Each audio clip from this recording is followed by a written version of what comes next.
Are you tired of the same old pro wrestling? Then check out the amazing action on Powerslam.tv, the biggest indie pro wrestling channel in the world.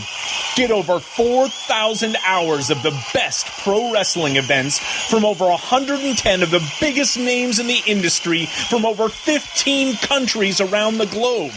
Get your free trial today at Powerslam.tv. The following is brought to you by the Social Suplex Podcast Network.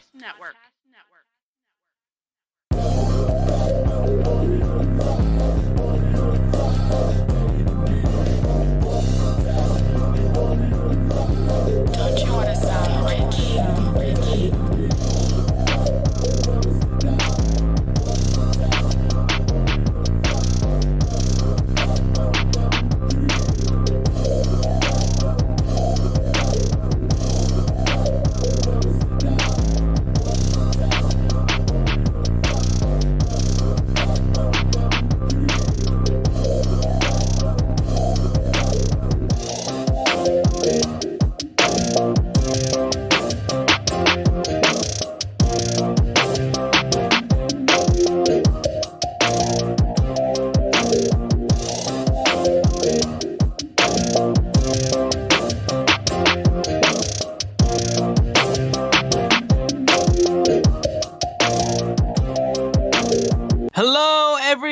Welcome to the 81st episode of Social Suplex's podcast about AEW with a proclivity for positivity. Welcome to All Things Elite. My name is Austin Summerwoods, and I am your lovely host for this lovely show. And joining with me, as always, is my good buddy Floyd Johnson Jr. Floyd, how you doing today, man?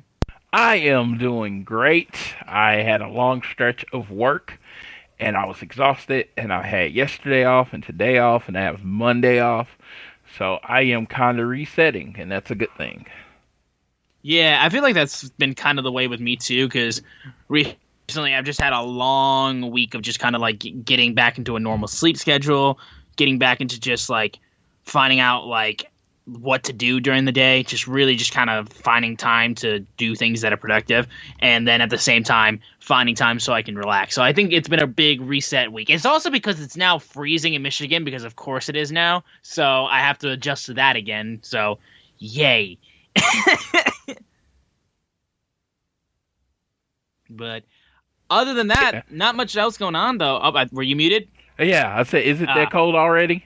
Oh yeah, it's fucking every year, dude. It just, there'll be one day, like, in the middle of, like, October where you're walking out, you got shorts on, little, like, t-shirt and stuff, you'll be decent. Maybe you get a little bit of breeze, but nothing too bad. And then within, like, a day or two, grab your parkas, because then the wind smacks you in the face, and then all of a sudden, like, you just can't go outside. You just can't go outside. So it's just how it always is, which is why, like, I always tell people, if you want to visit Michigan for the fall, which I get, come in September and then leave before October even starts. Man, yeah, I would run away from that. All right.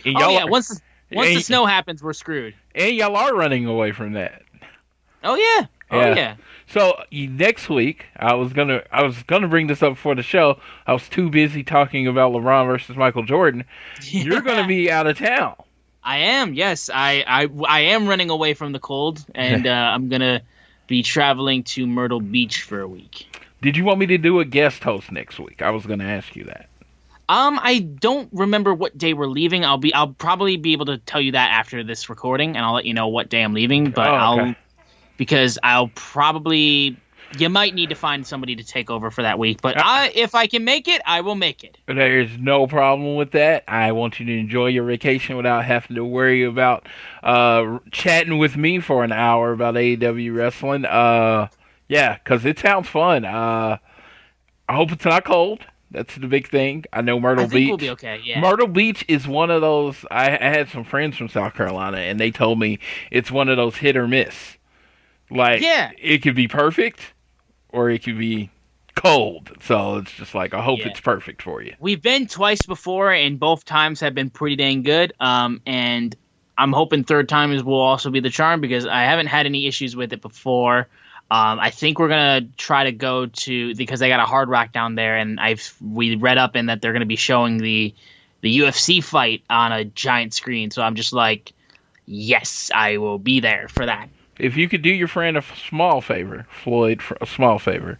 Go ahead. As soon as you see a Clemson flag or a jersey or anything of sorts, just stick up your middle finger towards it, and I'm good, because I hate Clemson from the depths of my soul. Bro, but Trevor Lawrence, though. I hate him. I hate him. Did you see the score today? Yeah. I hate his good looking. I hate that he's good looking. I hate that he's an amazing quarterback. I hate everything about him. Now, look, man, we're already a Michigan State crowd. So us flipping the bird will be like the equivalent of a 12-year-old screaming at a bodybuilder like, "You suck!" And it's just gonna be like they're gonna look at us and laugh. Yes, but it will make me feel better because I hate Clemson. The only time I have been in South Carolina personally was Florida State. Florida State played at Clemson in 2013. And that was the year we won the national championship. And at the end of the first quarter, the score was 29-0 Florida State. Oh my God, the butt hurt on all those people's faces. Man, I had the biggest shitting grin on my face. It's the only time I've ever been into South Carolina. And till this day, I refuse to go back because I know it can never get better than that day. That is a good reason. Yeah, so I was like, I'm not going back. I mean, it only can get worse after that. Oh, yeah.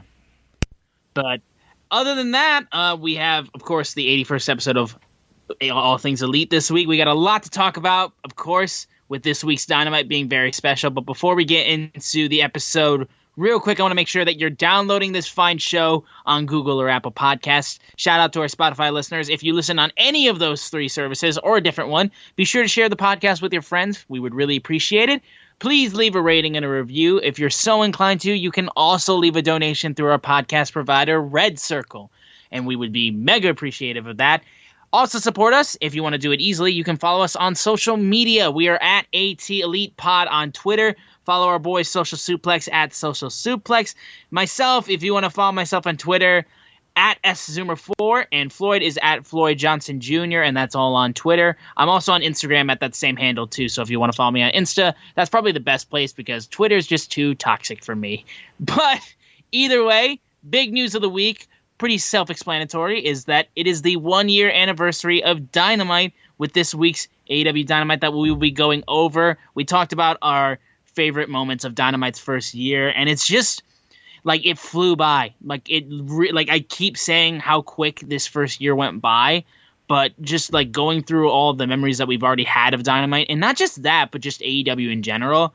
Like I remember like it was yesterday when I was at the Sears Center for All In, and like it seems like it was just a couple days ago, but no, that was like 3 years ago, and I'm just like, what the fuck? Like this is insane, and it was still one of the craziest experiences I've ever had going to all of the AEW shows. Like I've been really lucky with the shows I've been able to attend, and it just makes me excited for the future because I know it's been really difficult for all wrestling companies to just put out content and put together matches and deal with like talent restrictions because of like people can't travel, people can't leave their country. Especially with AEW, that's the reason why their women's division has been like relatively rough because just a lot of their best talent either left or cannot come to the tapings because they're stuck. So I'm hoping that, well, I'm more so excited about like the future for AEW now. Like I've reveled in like what we've been through, but I'm really excited to see how they continue the forward momentum that they have, because this is where it'll be crunch time for the company to really just prove that they have staying power, because first year is always exciting, but this is where we really see the company just like go full throttle and making sure that like, no, we're sticking around. So, do you play Fire Pro Wrestling? I do. So there is a mode in Fire Pro Wrestling, Fire Promoter. Have you ever played that? I've not played the mode, but I know what mode you're talking about. Yeah, so this is like watching AEW build is like a billionaire is just decided to do a real life version of Fire Promoter. Yeah. You because you build the company from scratch, you take other wrestlers from other companies and you put them up together and you basically better put them in the best position that they can to make money and stuff like that. Pretty much this is like Tony Khan's own version of Fire Promoter, if I understand it. If I understand how the mode works correctly. I've watched a few minutes on YouTube here and there. I've never played it myself, but that's what we've gotten to see it kind of break out in real life, and it's been amazing to me. It's been fun, and the fandom, and building the energy, and it's just like trying to watch it grow, and that's that. If you ask me anything, that's the one thing I want to see over the second year. I want to see growth. I want to see. Yeah. Like right now, hitting 1 million is a big deal on the show. I like to get to the point where that's not a big deal, where we hit we hit 1 million more times than we don't. Because I just think a lot of things with AEW. I know there's an audience out there, but I don't know how big it is. But I think if the audience gets to experience AEW, they'll like it and they'll watch it every week. I don't know. I don't ever want anyone.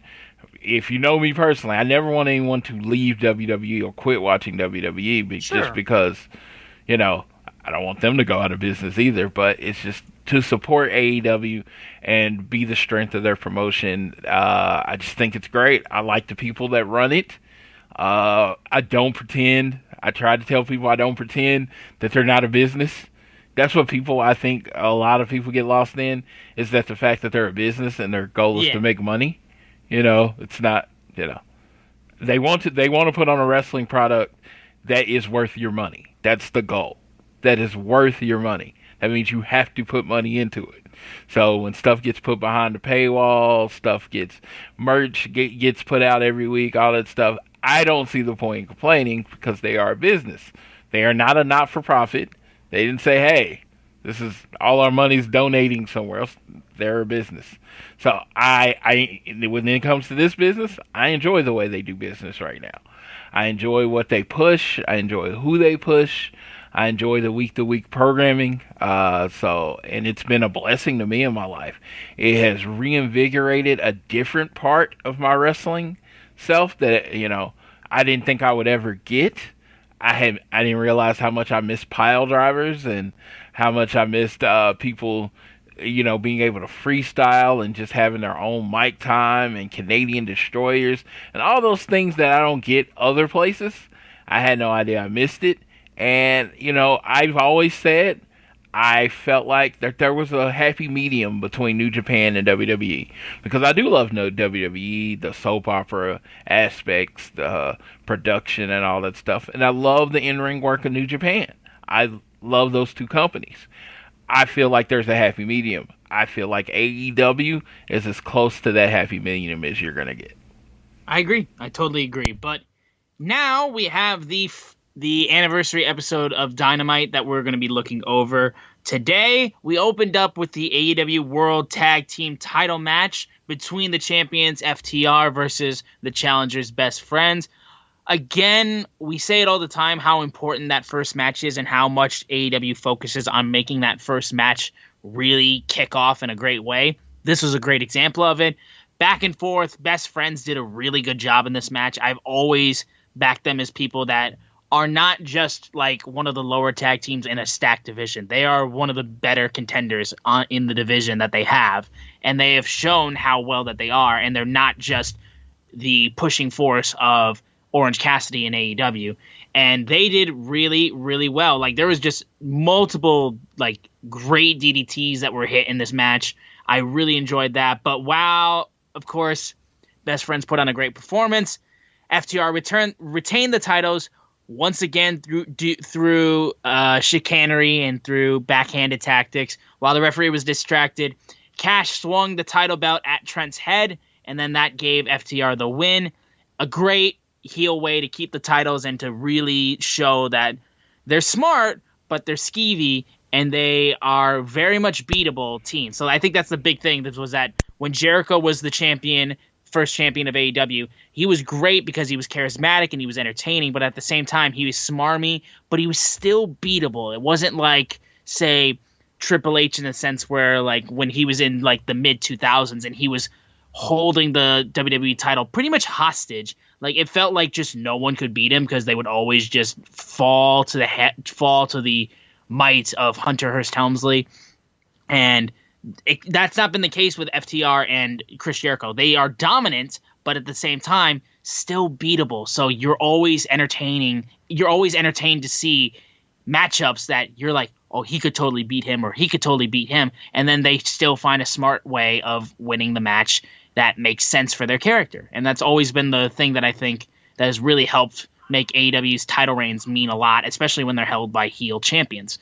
But I know Floyd will disagree with me on the actions of FTR for their win. Okay, so I would like to shout out my boy Austin, because that was a great, impartial, analytical, using historic references. Great job talking about the FTR match, and it was patting myself on the back right now. It was impartial and it was amazing. If you want that from me, you don't know me. FTR once again going in, proving their dominance, executing tag team matches like no one else can. Best Friends hit their finisher on them. Nope, that wasn't enough. Best Friends looked good. That's good. Best Friends are a great team. You know what? To use a line I heard from a lady once, Best Friends are B+ players. Ooh. But they were in the ring with some A+ elite athletes, because this is AEW. It's all elite wrestling. So if you're at the top of the tag team division, you are the most elite. So they come in there and they put on their tag team clinic, execute an amazing finisher. Looked like a forearm to the head. I don't know where the belt came from, but there was a forearm to the head. Knocked him right out. And FTR got the pin, and it was executed well. People said chicanery, cheating happened. All I can say is me and the ref saw it clean. Me and the ref saw it as just a clean 1, 2, 3 in the middle of the ring. FTR retains best tag team in the world, never-ending title reign of FTR, forever the reign. And I would also like to point out that you said something I have to correct. Just one thing. You said that FTR is beatable. Hey, Austin, what's FTR's record? I know what you're saying, but at the same time... Because they are undefeated. So therefore, they are what? Unbeatable. Thank you, sir. They are unbeatable. They cannot be beat. You can grab your tag teams. You can grab your dream tag teams. You can do what you want to do. But they will all fall to the Revival. FTR, fall to the Revival. There you go. Okay. All right. I mean, I've said my point. Flood has said his point. I just can't win with this man. Yeah, you can win. I thought I gave you all the props. Oh yeah, and I appreciate all the props before. I just told you that that 0 means they're unbeatable. They are the perfect tag team. There you go. Yeah. I mean, they are damn great. After this match, we had Kip Sabian and Best Man Miro versus Sean Maluda and Lee Johnson. This was a very quick match. This match did not showcase Kip Sabian, but at the same time, it was not made to showcase Kip Sabian. It was made to showcase the unstoppable Miro, who just came through. Because in the match prior, Miro and Kip Sabian had a little arcade cabinet that was set up outside in the audience area, and at one point that got destroyed, and just through the action and the craziness of the first match, Miro and Kip Sabian, especially Miro, was not happy about that. Miro's a Twitch streamer. You don't fuck around with a Twitch streamer and break a precious arcade cabinet like that. So Miro just completely just went wild, applied his game over finisher, and Maluda just tapped out and just completely destroyed him. Now, however, Miro has an enemy, and it's best friends, or as he calls them, good friends. He said, "Good friends, you break my shit, game over." And yep, it's just, I love the fact that this feud is started over an arcade cabinet. I love silliness like that because it's just great. I mean, we've established that Miro is a gamer. We've established that Miro has played arcade cabinets in previous video packages, and then we've established the arcade cabinet being out in the extras area, and then it just gets destroyed, and now Miro wants to kill best friends. So very excited to see that. I know people are a little upset. I saw a couple people that said that they were upset that really while we want to see Miro really get pushed, at the same time, they want to see Kip Sabian still have time to do stuff. And I think that'll come. But considering how people were already not happy with the way that Miro debuted, I think this is a better example of showcasing Miro, just showcasing him to be a monster, to be completely unstoppable, just come in, wreck shit, and then just get ready for his next feud. I think that's just all this match needed to be. I mean, it was a nice little cleanser in between the opening match into the next segment. Okay, can you hear me? Yeah, I got you. Okay, my fucking liver, I had it bigged up. Sorry for cussing there, it was unnecessary. All good. But let's get to the point. This is where I can be impartial, analytical, fluid, because it doesn't affect my favorite people. I've heard some people complaining about, this feud starting over a busted video game system. Just watch wrestling in the last 5 years. Stuff, people have started feuds over less than this. Yeah. Yeah, it was it's way less than this. So yeah, I didn't even dignify that with a retweet or anything because it's just it's just silly. The fact, yes, wrestling things happen. Second of all, people are not necessarily happy with how Miro's being pushed. Well, unfortunately for AEW, they plan their storylines and things out in advance, right? Mm-hmm. So they've been planning their storylines out since the beginning of the year or whatever to have an ultimate conclusion. What wasn't in that plan was Miro getting released in the middle of it, and then you having him available on the roster because, you know what, he still had time on his WWE contract. So you get someone that you weren't expecting to have, right? Yeah. You can't just push him to the top of your card. You have other plans. So you have to weigh out a way to introduce him, keep him strong, until you're ready to use him. Hence, putting him with Kip Sabian and Penelope Ford. Kip Sabian's a young guy. When he was getting featured, people were bitching about that, saying he wasn't ready. So, wait for Kip Sabian and Miro, Kip Sabian, his natural charisma to get him TV time. Penelope Ford, her it factor to get them TV time. You team them up with Miro, and you try to get them the best storylines that you can. But you're kind of flying by the seat of your pants because guess who you didn't plan on having? Yeah. Miro. You didn't plan on having him. So to people that say, well, he's a mid-card Miro or whatever, wait a minute. I feel like over the last year, AEW, not a lot, but has earned a little wiggle room, has earned a little patience. They do excellent builds and excellent storylines. They've earned a little patience. So yes, 3 weeks, a month in, he might not be where you want him to be. But to me, you shouldn't judge AEW until 6 months from now. Is he still in the same spot? Is he still in the mid-card? Is he still not forcing towards the top? If that's the case, then, okay, there's a problem. But, wait. Just chill out. I think they've bought themselves a little patience. Well, also, you got to look at it as well and see, for example, people, because I think it's not just, with AEW. There's already going to be people that, don't like AEW just on principle, but also wrestling fans, I think we're all guilty of it at one point or another. We're impatient motherfuckers. We want to see results immediately, and if we don't see it, then it's a failure and gotta can it, get rid of it. It's awful. For example, I was willing, despite the start, I know I keep bringing up WWE, but I'm using it for example reasons.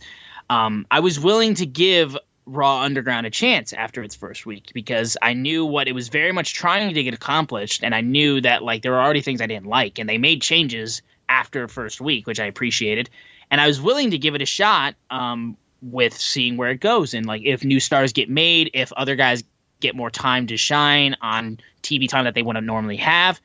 And I gave it time, and then they canceled it within 8 weeks. So, like, I get it, but like, there's certain examples where like you just have to see where the chips fall and see what decisions get made and how things progress. Sometimes they don't progress into anything, like with Raw Underground, and sometimes they progress into something great, like with Daniel Bryan becoming the world champion. That was years in the making, and it was such an amazing payoff for it to happen. And honestly, it's like, I know we all want to see Miro be like one of the guys that like AEW like hoists up as like this amazing talent, because we wanted him to be hoisted as an amazing talent when he was in WWE.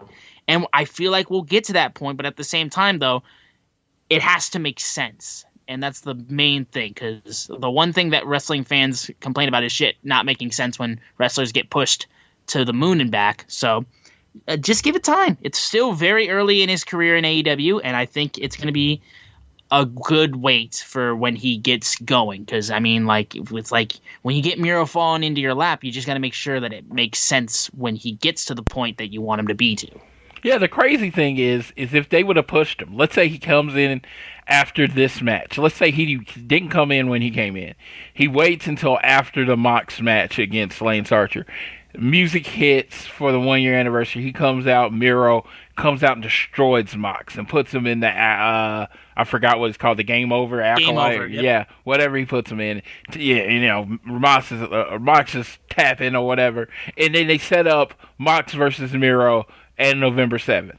All you would hear about, why do they just push WWE guys? Why did they push him ahead of this person? Why did they do this? They start him off with a small rivalry with the best friends. Kind of like everybody start a rivalry, and people still bitching about it. So I'm just like, you know what? Miro's going to be what Miro is, but I'm not going to say he's a success or failure based on what he's done in a month. Well, not to mention, if he came in and he got pushed over somebody that's already been established in AEW, people would be having a fit. Because, like, say, like Orange Cassidy was getting his shot against the AEW champion, and then all of a sudden Miro falls in your lap, and then for no reason he challenges Orange Cassidy for his championship opportunity, and Orange Cassidy for no reason says sure, and then loses to Miro, and then Miro's inserted in that title match, you would be upset about that because people are already mega behind Orange Cassidy. So like, you don't want to bring in a new guy and have it hurt the talent that you already have and that you're already in the middle of pushing. Like, you've already got guys that you've already got stories planned for, and you don't want Miro to interfere with those or any new talent that you bring into the roster. You want to make sure that everybody has their time to get built up when a story has been planned out and all that. So just, again, I get it. It's a lot. We're all impatient. I'm guilty of it all the time. Just chill. We'll see what comes about it, and if we're months down the line and he's still doing the same dumb shit, then yeah, we'll complain about it. Yeah, you will hear me complain because, you know what, I'm impartial when it comes to Miro.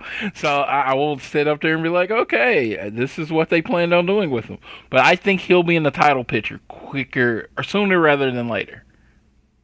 For sure. Yeah. Now after this, Jon Moxley got attacked by Lance Archer backstage to lead up to their title match that was happening later in the night in the main event. Lance Archer just jumped him, and then the AEW officials had to get him away. That was a real quick segment. And then we had MJF's big announcement that he made. First of all, MJF finally gave Sammy Guevara his Inner Circle jacket that he didn't get weeks ago. And this is many sizes too big, and as a as a lover of Sammy Guevara, I felt offended on his behalf. I'm like, oh my god, like how are you massacring my boy like this?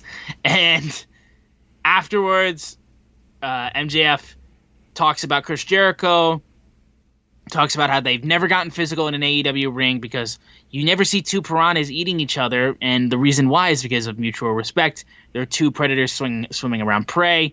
So now MJF is offering if they work together, and then he said, I maybe might possibly hypothetically want to join the Inner Circle, and then they do that whole spot again.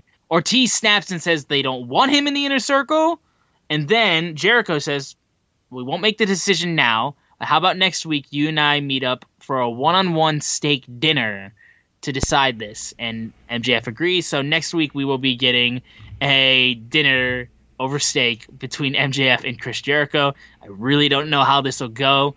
I'm sure it'll be pretty entertaining and mostly hilarious because these two are just ridiculous. But I do like how like they're showing how rest of Inner Circle seems like they ain't for this, but Jericho is like, hang on a minute, because it's been really entertaining to see them go back and forth. They have great chemistry working against each other on the mic, so this will be interesting to see where it goes. It seems like this, maybe it's just my gut feeling. It feels like this might have been for later, but their chemistry and their numbers hit so hard as far as ratings. They're like, well, let's just go with it now. I don't know where it's going, but I love when MJF and Chris Jericho are both on the mic. It's my favorite thing. It's like one of my favorite things on the show, other than FTR wrestling. Yes. We then had Tony Schiavone and Dr. Britt Baker at a spa.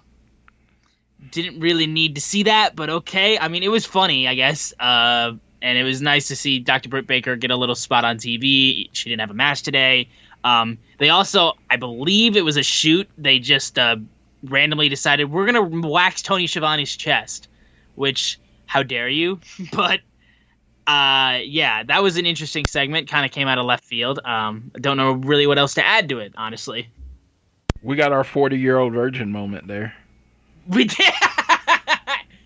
That is exactly what that was. Yeah, yes. Honestly. I can't describe it any better than that. But. Yeah, so it was hilarious. I know some people didn't like it. I don't know. I try, like I said, for the most part, be impartial. I've loved everything Britt Baker and Tony Schiavone do on the camera together. It's funny. I heard an interview where Britt Baker said she's basically Chris Jericho in WCW. And I was like, wow, that's perfect because Tony Schiavone is her, actually Reba is her Ralphus. Yeah. Just kind of there. And then Tony Schiavone is just this guy that she kind of likes and that she picks on. And it's hilarious. And I love the dynamic of the three people. I as well, yeah. They've done really well together. But after this was the AEW TNT Championship match between Cody, who just won the title back against Mr. Brody Lee last week, versus Orange Cassidy. This is a really, really good match. Cody came back out with his bleached blonde hair again. He channeled his inner dark demon or whatever to change his hair black, yada, yada, yada. But now he's blonde again. Gotta tell you. Laugh at me. This is a chance to laugh at Floyd. It was a full 10 minutes and someone tweeting before I noticed that his hair wasn't black anymore. I mean, I know people noticed it as soon as they walked in. I was just watching him wrestle and he was doing his thing. And so I was like, I can't believe he dyed his hair blonde. I look at, his hair is blonde. Really? Yeah. Didn't even know. Floyd is just too enthralled with seeing Cody in the ring in general that he doesn't notice the minute changes in his hair. I bet it took him a couple weeks to notice the neck tattoo. Dude, let me tell you, the neck tattoo I noticed because I went to a signing with him and he had a big towel around him. Yeah, it was like that was just. It's like, dude, you're not hiding from anybody, which is awesome. But yes, this was just like. I'm used to blonde Cody, right? I'm so used to blonde Cody. Cody has been blonde for a year or two. He went dark for a couple weeks. So when he came back and he was back to Vaughn, it just looked like it was supposed to look. You know what I mean? He looked like him. He didn't look any different to me. I know the hair was shorter, but he really didn't look any different. I don't know the difference. I don't understand, the change in hair color, whatever. I don't know what way he was going or whatever he was going to do for it. I've never really concerned myself with certain cosmetic appearances of wrestlers. If he wants to be blonde, cool. Wants to be dark-haired, I'm used to both of them. But it was strange. It was a strange moment because it was that Floyd, you're watching, but are you watching moment? Because I didn't even notice.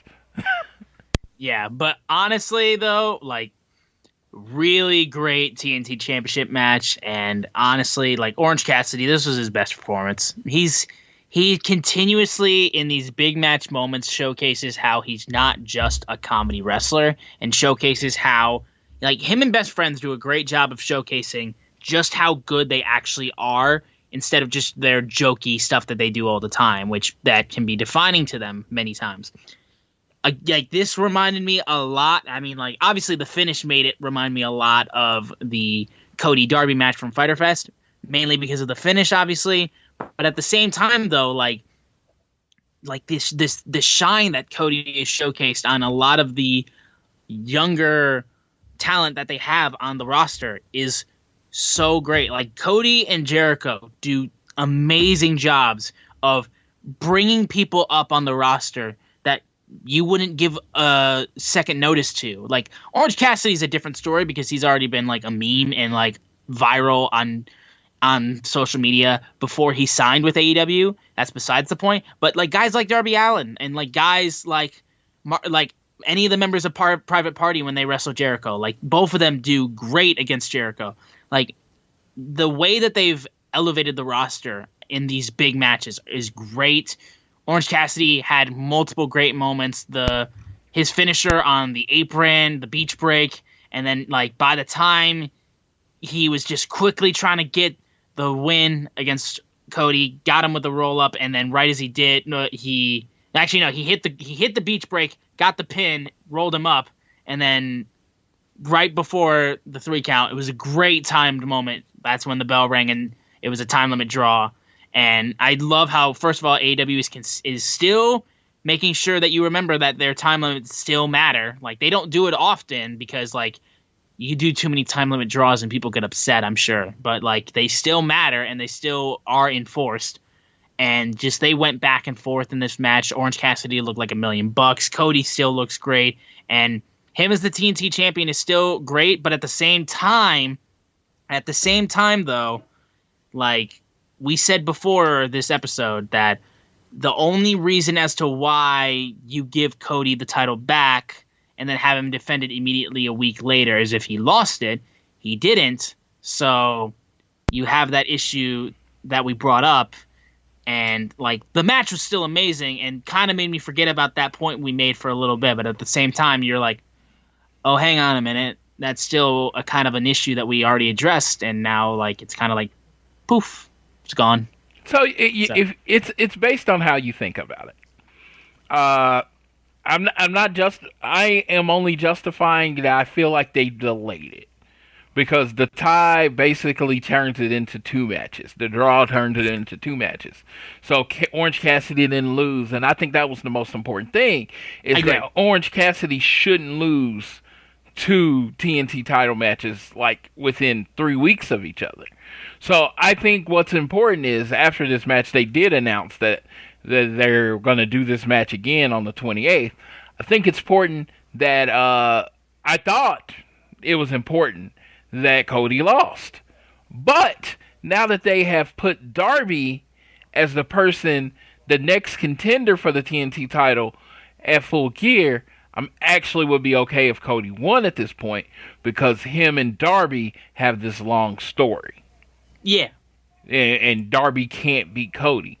So if Cody goes ahead and beats OC in 2 weeks after he got time to get healthy, I fully would expect Cody to then lose to Darby at at Full Gear. If they don't do that, then I'm very confused as to what that's going for, because your goal is to make new stars. Cody has beaten, I think they've wrestled 4 times, and it's been 3 wins and a tie at this point. So I think the only place for this story to go is Cody losing. Otherwise, or Darby turning heel. I mean, though, I think that's the only kind of ways it can go. But maybe I'm wrong. Maybe there's a third way that I don't see. So that being said, I really enjoyed it. I really enjoyed the match. I want to be clear, I didn't enjoy it on first viewing. First viewing, when I watched it, I think I was a little distracted. They did start off a little clunky at the beginning of the match. They were telling the story that Cody had just fought a dog collar match the week before. I thought that was important to the storyline. And the fact that, in all essence, Cody got beat. He had a visual 3 count. Because they counted 1, 2, and the bell rang when they were counting the 3, but he was down for the 3. There was a visual 3 count. Orange Cassidy can beat Cody. So that adds to the build-up for 2 weeks from now on the 28th, and we'll see where they go from there. Again, I am going to practice what I preach by saying AEW has earned some wiggle room as far as the stories and letting stuff play out. So I will let this play out before I judge it.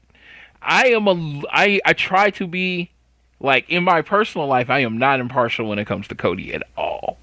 On this show, because I am so partial to the FTR, I try to play in the middle with Cody, which is very hard for me because, he's a god.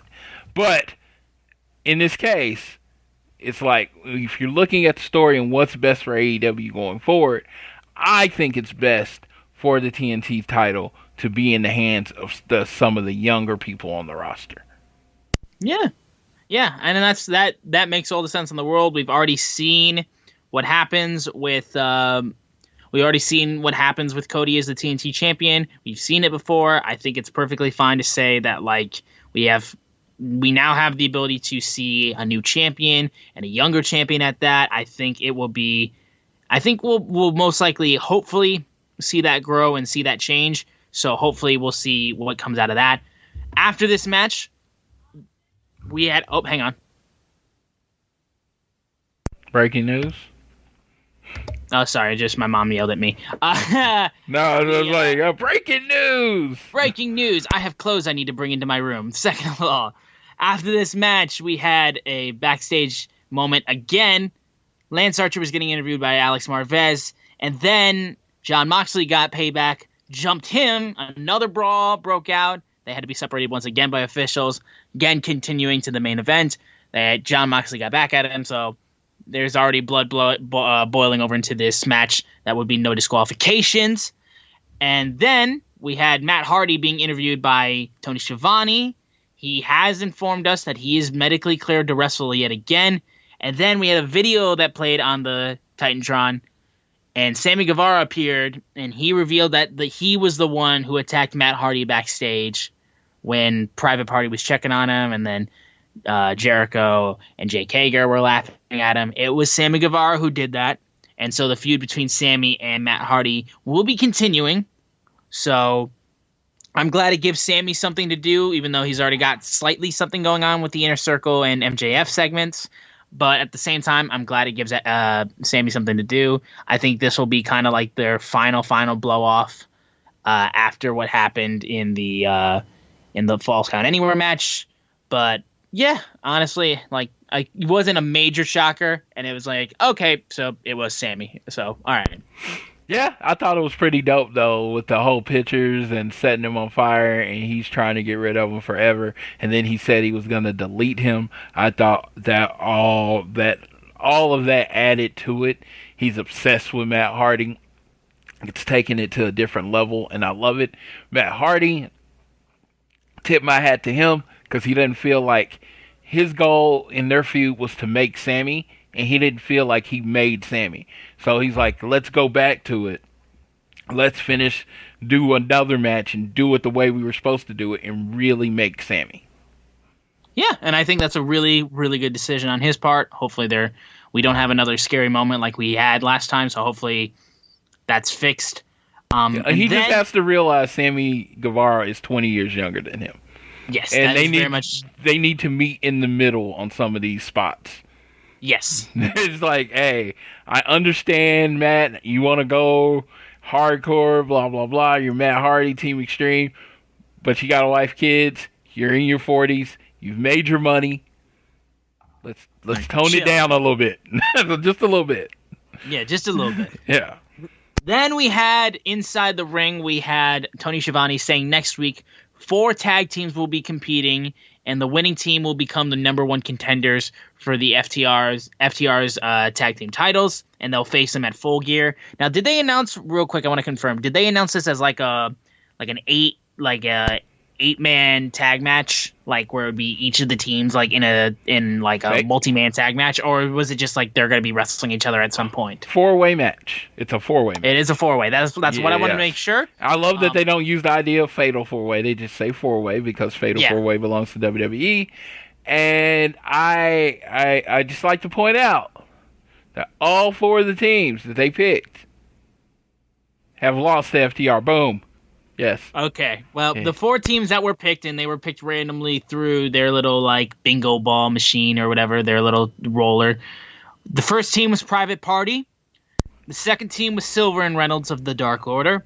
Third team was Butcher and the Blade. And the fourth team was the Young Bucks. Yes. So FTR's already 1-0 against the Young Bucks. So hopefully the Young Bucks worm their way into another title shot opportunity, worm their way in just to get disappointed again. For all you Young Buck fans out there, I feel bad for you because it was just like when you have a player that's great, and then another greater player comes in, and you happen to be the fan of like the Young Bucks, and now a team that has come in and surpassed them in every way. FTR, I feel bad for you. I do. Bottom of my heart, I'm a sports fan, and this happened to me a couple times. All I can just say is acceptance is the key to disappointment. All right. Young Bucks then they then say they're not gonna super kick Tony Schiavone, and then they just started super kicking everybody in the ring. Just everything brawled out. I think this multi-man tag match will be insane and will most likely lead to the Young Bucks facing FTR at Full Gear, which, yes, please. Yes. Right now, I am tentative on whether I'm going to be in Jacksonville on November 7th. I will not be tentative anymore once this match is confirmed. This will be the selling point. Because this is the tag team match I've been looking forward to about 4 or 5 years. Much as I play this up, Young Bucks are probably one of my favorite tag teams to watch. So them being in the ring with my other favorite tag team to watch, like if you talk about my top 4 tag teams in the world, it is simple. It is Proud and Powerful. It is the Lucha Bros. It is FTR, and it is the Young Bucks. Those are the 4. They all happen to be in AEW. So the fact that I will get to see 2 of my favorite tag teams in the world do this thing in wrestling, it's going to be great. And it's going to be in November, so maybe it'll be a better day temperature-wise.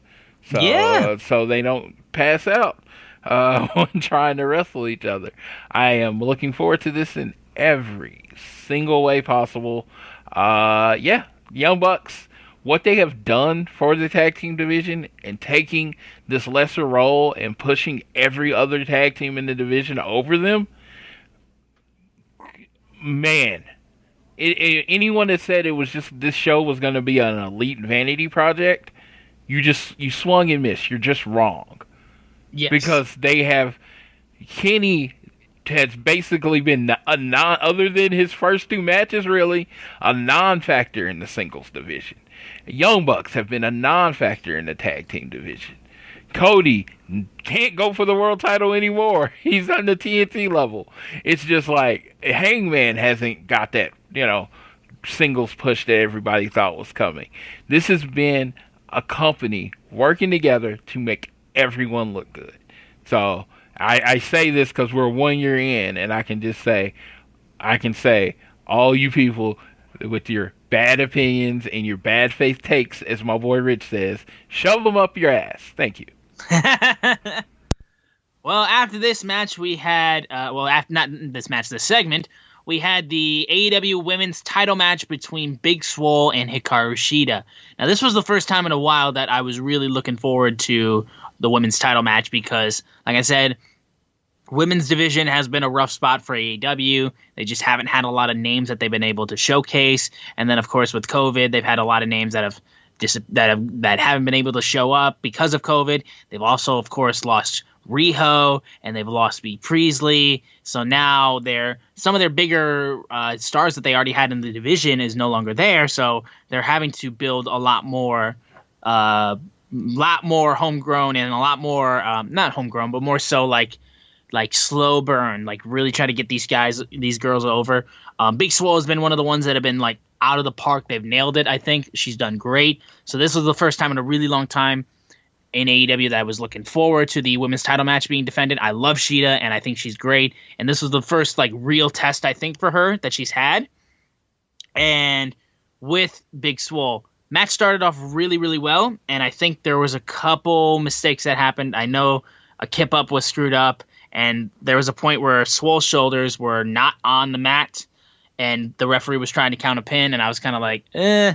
And people could say the ending was a little bit abrupt. I didn't really see that. But at the same time, though, this was the right decision because it made Hikaru Shida's title reign a lot more legitimate. I love Big Swole, and I know she'll get another shot, and she'll most likely be a future champion in AEW. She's great. Probably one of the weaker parts on the show, besides like the quick Miro squash. One of the weaker parts in the show, just because like there's still way more room that needs to be grown and that needs to be made in the women's division. Like I know a lot of people, and I give them crap for it too.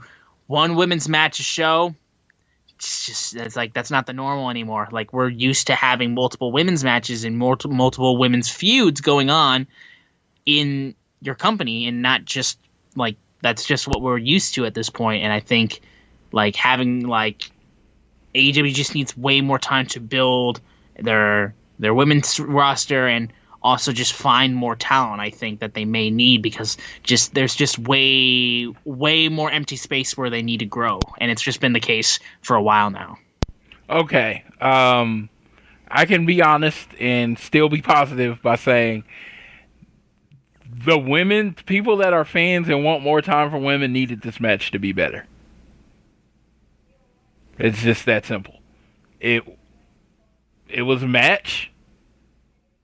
Big Swole has a lot of charisma. She has a lot of personality. She's one of my favorites. I actually have a shirt of Big Swole's because I support her so much. And I don't know who caused the problems in this match, but there were problems. It was not what it needed to be, just to say it the least. Big Swole putting on a great match with Shida would establish her as another contender, another top-tier contender in the division, which I think they need. And we didn't get that. So, it sucks. Shida wins. I think it does her point. But it looked like they had like zero chemistry. But I imagine in the years of wrestling, this happens. Stuff like this happens. So I'm not gonna hold it under a microscope and like it's the worst thing that ever happened in the world. But it is kind of a step back if you're trying to go forward. Britt Baker, I wanted to bring this up. Britt Baker said in an interview this week that you want women to get pushed. You want more women's matches? Watch the current matches. Don't turn the channel. Stop turning the channel, because apparently that's a problem. Because she wouldn't have said it if it wasn't. Don't turn the channel. You want women's wrestling? Put eyes on it. I don't think I don't think it should be any young businesses, when it comes to it, just to put women's wrestling on and say F the consequences. They have ratings. They have people that they answer to. This is not my money. I'm not saying this. If it was me, yeah, I would try to do it more even. But if TNT, your overlords, are saying, okay, obviously people turn the channel when this is going on, so we want less of this, you have people to answer to. So, I will say it as I've said it before. If it's that important, make sure you're watching it and supporting it. There you go. That's how I feel. I love Sheeta, love Big Swole. I think they're both amazing. Everyone has a bad match. Honestly, if you slice off the first 3 to 4 minutes of the Cody match, I thought that was going to be a bad match with OC, because they came out and OC was doing a lot of his moving around, manipulating the body, and it felt like Cody wasn't, on the same speed as him. You know what I mean? Like, they didn't have their chain wrestling down together, and it looked kind of sloppy the first few minutes. I get it. And then it recovered to a match that most people liked. This match had a few sloppy moments, then it didn't recover. So they will learn from this. They will watch the tape. Dustin, Cody, Kenny, all of them get together, and it'll be better next time. Yeah. After this, there was one little quick video package with Sean Spears continuing what he's going through with Scorpio Sky and what happened on AEW Late Night Dynamite. And they also announced a AEW World Title Eliminator Tournament that will be taking place and beginning next week, where the finals will take place at Full Gear. And the matches that have been announced for that tournament include Kenny Omega versus Joey Janela, so we get a rematch of that match. Colt Cabana versus Hangman Adam Page, which I'm very excited for as well. Wardlow versus Jungle Boy. Nice David and Goliath story right there. And then the battle of the Lucha Bros, Penta El Zero M versus Rey Fenix. So, very excited. I got to ask you a question, sir. Yes. Straight to you. Is there any way this doesn't end in Kenny and versus Hangman? It doesn't. No, it's gonna be Kenny Hangman. I think. Yeah, because I was like, man, let's do our guess bracket. I was like, literally, it's gonna come down to who we think is gonna win out of Penta and Ray. The only one we might disagree on is who will win against the Battle of the Lucha Bros. Yeah, that's about it. Yeah, the Lucha Bros and Jungle Boy and Wardlow. They might want to, New Japan style. They might want to do an upset and have Jungle Boy beat Wardlow, or get a roll up or something like that. Sure, but.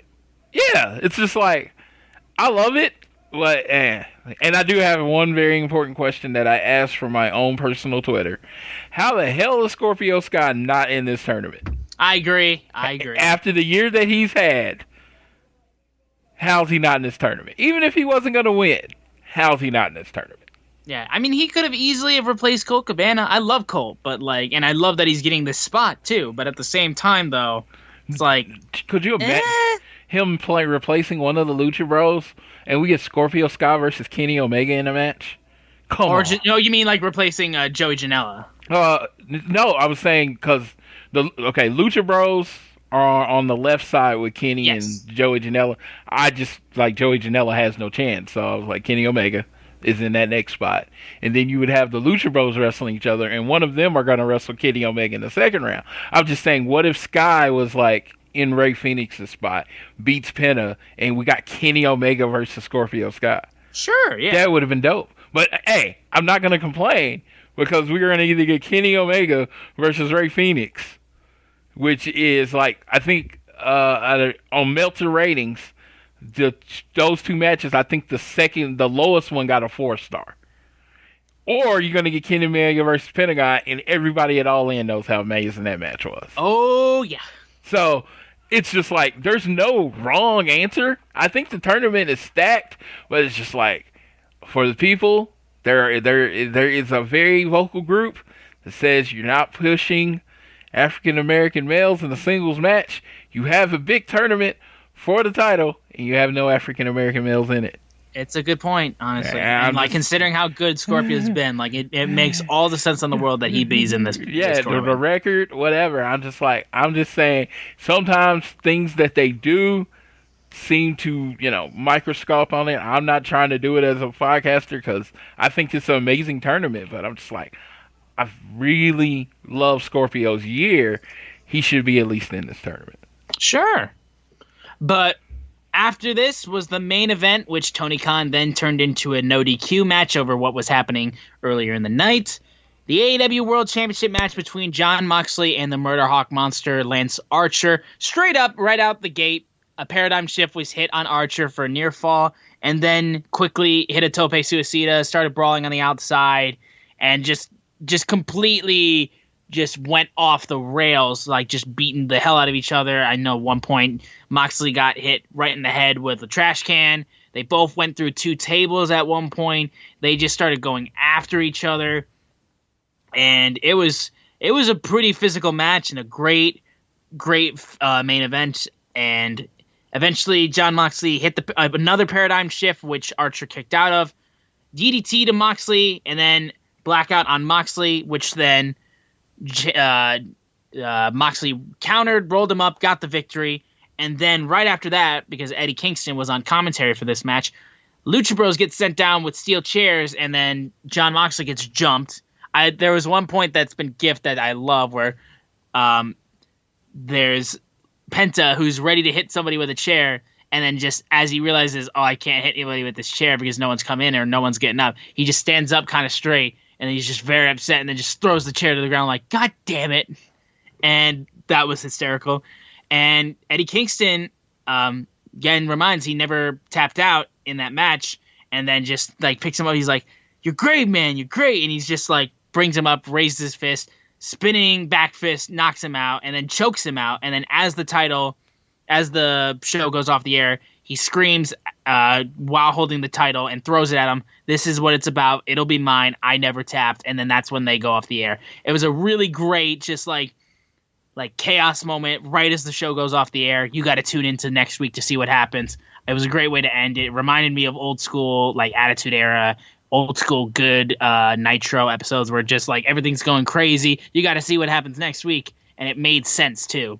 So great way to finish off the anniversary episode, which overall I thought was really well done. Again, I felt like the right person won for each match for the titles, except for maybe Cody. But again, the way that they finished it makes it seem like they will be fighting again for the title. And the finish made sense, and it was great, and the match was great. And yeah, like I said, we've had nitpicks, obviously, of course, with the tournament, with the women's wrestling in AEW, and like, of course, like what we mentioned about the tournament with African American wrestlers and Scorpio Sky, and how they need to be represented more. We've had our nitpicks and we've had our points that we made. Overall, still a great episode for the anniversary episode. Yeah, and I purposely, and I'm very clear on this, I purposely try to find things wrong. And then what I generally do is just look at Twitter and see what other people complaining about. Because I generally like every AEW show. And if you ask me, hey, what'd you think of the show? Oh, it was good. It was a good show. And then I'll move on with my day. But as a person that covers the show, you pretty much need better takes than that. So I love this week. I love this show. There are spots that can be better, but honestly, I've yet to see the perfect wrestling show. Closest thing to me was All In. And, you could even say the Matt Cross versus MJF match to start the show wasn't that great, So, there's no perfect show. That's what I'm getting to. There's no perfect show. Everybody can have a nitpick to everything. I thought this was a really good show. I thought it set up what was going on in the future. Big point of contention that might not even be anything. If Eddie Kingston and Mox are going to main event Full Gear, right? If it's going to be them two, right? And that's the main, they are the world title match. Then FTR and the Young Bucks should main event Full Gear. That's how I feel. All right. I think that's all we have. Did I cut out at any point there? Because I heard the. I think I did. I didn't hear. I was gonna say I didn't hear you, but I think they heard you. Okay. Yeah. So what I said is, if Eddie Kingston gets the rematch against Moxley at Full Gear, then FTR versus Young Bucks should main event Full Gear. Yes. It's just, yes, I agree. I love Eddie. I am a big fan. I was signed Eddie all the way. And I thought his role was going to kind of be more of a manager. But as a main event of a major pay-per-view, I don't think he draws. But there is another thing you could do if what happened last week adds the problem and you do maybe like a triple threat or a fatal four-way where it's like Brian Cage, Eddie Kingston, Archer, and Moxley in a match. That could main event the show. Yeah, either of those is fine. Yeah, but I just think FTR and the Young Bucks, you push your tag team division, you say it means as much as your singles title, it would clearly be the bigger match. If you're putting it up against Mox and Kingston, I'm only saying it with those two. If you're putting it up, I'm making my own problem. If you put it up against those two, Young Bucks and FTR have to finish the match. Finish the show. But again, we haven't decided on what it is. No one's announced it's going to be Kingston versus Mox. We got 3 weeks before the show. It could be anybody. So, yeah, I'm going to save their criticism for another time. Yeah, and that'll do it for the anniversary episode of Dynamite, which we've gone over in this episode of All Things Elite. Now, real quickly, before we wrap up the show, let's take a look at next week's show. Take a look at the matches down the card. See what's been announced and what we're looking forward to. We have the matches that have been announced for the whole tournament for the AEW World Title. All 4 of the first round matchups will be taking place next week. So Penta versus Rey Fenix, Cabana versus Hangman, Omega versus Joey Janela, and Wardlow versus Jungle Boy. And then also we'll have that steak dinner encounter with MJF and Chris Jericho that will be taking place. A lot of things to look forward to. I think just the matchups in general are really interesting of what they put together. And it's just, I love how AEW has consistently been getting like challengers for championships over through tournaments. It's always, I love when they do that, and it makes total sense as to why they do that. It just works. It just works, and the matches that you can create in those tournaments are always entertaining, and there's always something on the line for being in the match. And it's just, overall, just really looking forward to next week's Dynamite just for those matchups and just to see what goes over. You got Penta or Rey? I have Rey. Okay, I'm going with Penta just so we can be on the opposite sides, and I'm thinking Wardlow destroys Jungle Boy. Yeah, I love Jungle Boy, but I'm thinking that Wardlow's going to get a really good showing, and then it's going to be Hangman versus Wardlow, which I think will be a huge match for Hangman to just like have a real battle. Yes, that's going to be awesome. I'm looking forward to next week's show. It looks like we'll probably get those 4 matches. Maybe. I think they've been doing the FTR challenge thing, but with those 4 matches, why squeeze another tag match in there? But maybe they do that. Maybe a women's match. I don't know. But I'm looking forward to the Jericho versus MJF thing. I think that's going to be dope. But yeah, these 4 singles matches, I think they're going to be bangers. I think they're going to. I think Penta and Rey starts the show. If I agree. If I had to guess, I think that's the opener. Penta versus Rey. Yeah, but overall, I think that'll just wrap it up for this episode of All Things Elite. We want to thank you guys so much for tuning in. Make sure you're downloading the show on Google or Apple Podcasts and subscribing to us. Shout out to Spotify listeners. Again, be sure to share the podcast with your friends who love AEW, or even if they don't like AEW, at least you'll get a pretty non-biased opinion on the product. And also, if you want, you can leave a rating and a review or leave a donation through Red Circle. We'd appreciate that as well. On Twitter, we are at ATElitePod, at Social Suplex, at SZoomer4 is myself, at Floyd Johnson Jr. on Twitter for all of us. And this might be the last time you hear me for a couple weeks if I'm not on next week's show because I'm in Myrtle Beach. I will be letting Floyd know, and then maybe he'll tweet it out through the Twitter account if I'm not on the show. If not, I'm sure he'll find an amazing replacement for me. Hopefully not too amazing that he fully replaces me. But that's besides the point, because now it's just time for Floyd to take us home for tonight's episode. Go ahead. Yes, this week we've had some very important days. Very important days. I just want to we had to wish happy birthday to the best bout machine, Kenny Omega. Had to shout him out. And it's just been it's just been very positive vibes. But what I want to do, I want to say this. I follow Twitter a lot, and I'm going to tell you on your Twitter, your likes, your retweets, your comments are the energy you're putting out in the air. So I am going to challenge, or if I tell people to put out positive energy, put out happy energy out there. And when you get into those people that are trying to draw you into arguments, just kind of ignore them and go about your business. Block them, or just, ignore them.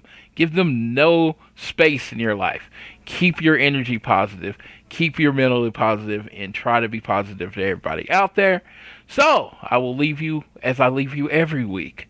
Whether it's home, work, or school, always do your best to be elite.